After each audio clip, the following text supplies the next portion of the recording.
So another common dynamic with couples is what I call the boss and the resentful employee.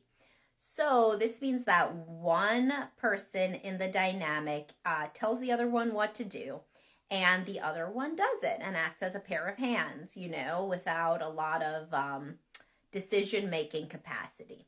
This works well when one partner has a lot more self esteem or confidence than the other.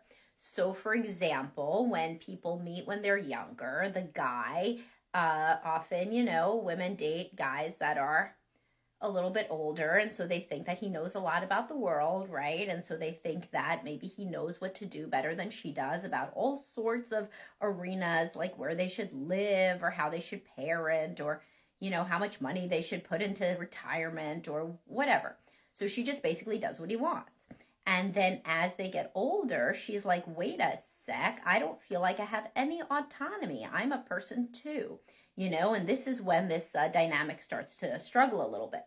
Also, of course, the genders can be flipped. The woman is the one who reads all the parenting books, and she's been to therapy, so she knows, oh, here's how we talk about feelings, here's how we're supposed to parent the kids, here's how we're supposed to act with our friends. And the guy doesn't have any real confidence, so he just kind of goes along with it. And then what usually happens is he develops some more self-esteem, just like the woman in the prior,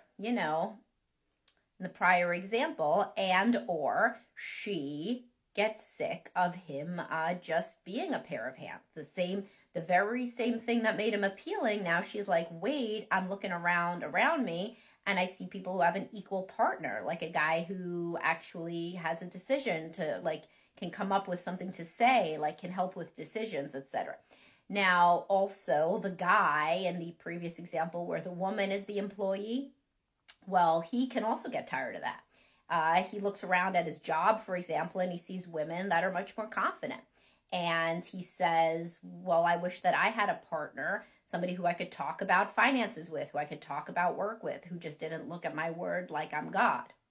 And so both of these bosses are... they start to become increasingly dissatisfied, and the resentful employee grows much more resentful as well.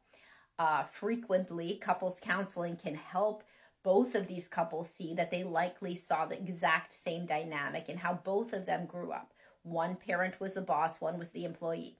It was a prior generation, so that those parents may never have interrogated their dynamic or grown dissatisfied. However, in this generation, people do. They yearn for a more egalitarian dynamic where both people are capable of autonomous decision making, or at least contribution to joint decisions. If this sounds like you and your spouse, this would be a very good dynamic to work on in couples counseling.